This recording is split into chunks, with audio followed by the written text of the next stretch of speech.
Welcome to Gray Overload. I got another Ubiquiti order, so we'll go through a little bit of that. But one thing I want to talk about first is the RMA process. Now, I had RMA'd something that had failed from Ubiquiti. I have a couple of other ones. It's the little power plug, the cheap $20 one that it had failed. One of three I have that had failed. And so Ubiquiti's like, well, it's been a long time. We haven't had this product in to be able to RMA your request.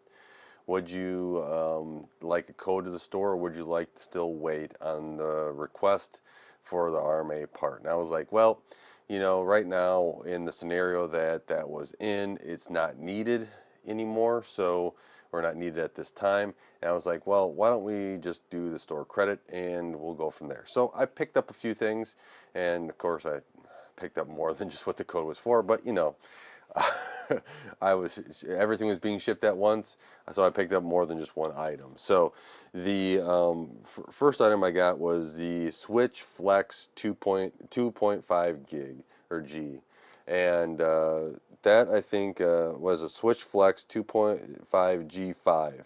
So that's how they kind of have this named. I'm guessing that there's going to be some, if they have this one named as 5, I'm guessing there's going to be some more. But I've been looking at this, and while there is the Switch Flex Mini, which is also out there, that has been a reliable, rock solid. It sits right on my desk, and this one will be replacing that. And what is the main differences? Why would you go with a 2.5 gig versus the 1 gig? Why would I be even upgrading? I think that those are all legitimate questions. Now, for me, a lot of the stuff that I'm doing now, with work and transferring off stuff, while I don't have an internet connection that requires that, anything on the switch that I can transfer back to my server, which would be a lot of the non-work stuff, is going to benefit that, because my little server that I have here is 2.5 gig, so that can all be routed at 2.5 gig, which is a nice addition. So I will be gladly like that improvement. Now, I do like this option here of having both a $50 option, which is this 2.5 gig, $49.99, versus the Flex Mini, which is $30. So let's say you just need a $30 switch. There you go. Let's say you want to spend $20 more, $50. Go ahead and get that. So this doesn't, this is a mini, so it doesn't have all their features, right? Isn't stacked up with everything. I can't remember everything out of the box that it's missing. I'm trying to remember that, but it does have some layer 2 features, and it does have some port isolations, storm control, port mirroring, multicasting, broadcasting, and flow control, stuff like that. And so it's completely basic, but it does have some options here. So it's a lot bigger than the Flex Mini. So actually, I could probably disconnect my Flex Mini. This is going to be, yeah, I can disconnect my Flex Mini, right? No problem, just making everything die. Oh yeah, everything dies. So, don't worry, it's not my main rig, so it doesn't matter. That's doing recording. But here you have the difference in between the two. So this is the Flex Mini. This is the new one there. And let's see, let's put it like this. Now they have the USB-C on this side on the Flex Mini, and then all the ports on the back, where this one has everything there. The reset is on the underside there, so both have a dot. Remember, this is the new 2.5 gig. This is the Flex Mini, and so it's nice. I actually have uses for the 1 gig versus the 2.5 gig. So, if you're looking for, let's say you already have this, but you want to upgrade it, I'm sure you'll have places to use it, or there'll probably be people that are looking for a little upgrade, or you can resell it there. But this is also powered from USB-C or POE in, right? And I think that is one really nice feature of these, that it just, I have a 48 port switch on the back end, so I can just put this in. You're probably thinking of 48 ports. Well, some areas I need more switching capability than what I have, so that's why I have the 2.5 gig. Even though I have 2 ports ran here, one's mains from my desktop, everything else is for every other device I have on my desk, which is too many. So, you know, this 2.5 gig, you know, option to be able to have that, I think is kind of nice here. I know other people have had this and have had some nice technical uh, gone through of it. Like Lawrence Systems, they did a nice job there. But you have a plug here with your USB-C. It's not. You'll notice it's not just a, you know, the plug in to the outlet. It's actually all connected here, so that's a little bit nice. And that's kind of it. There's instructions in here if you care.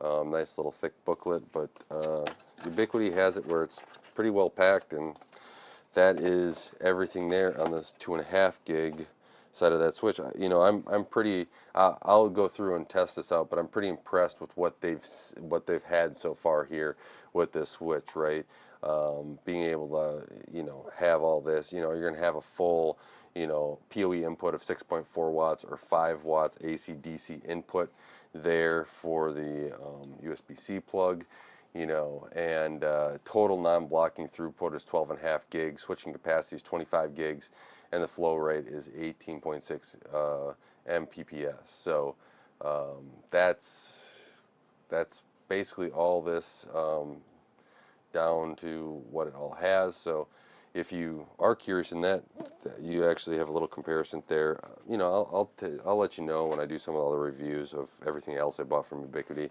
I'll add that in there as well. So let's take a look at this, which is, oh, I should show you what it is first. Here you go. I decided to get a smart POE Chime. That was my addition of, I don't really need it, but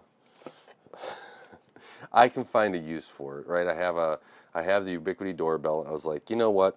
This would be nice while I'm downstairs and away. While it does ring my phone, sometimes I put my phone on, you know, do not disturb, mute, don't interrupt me when I'm into something and somebody comes to the door. I like to see that.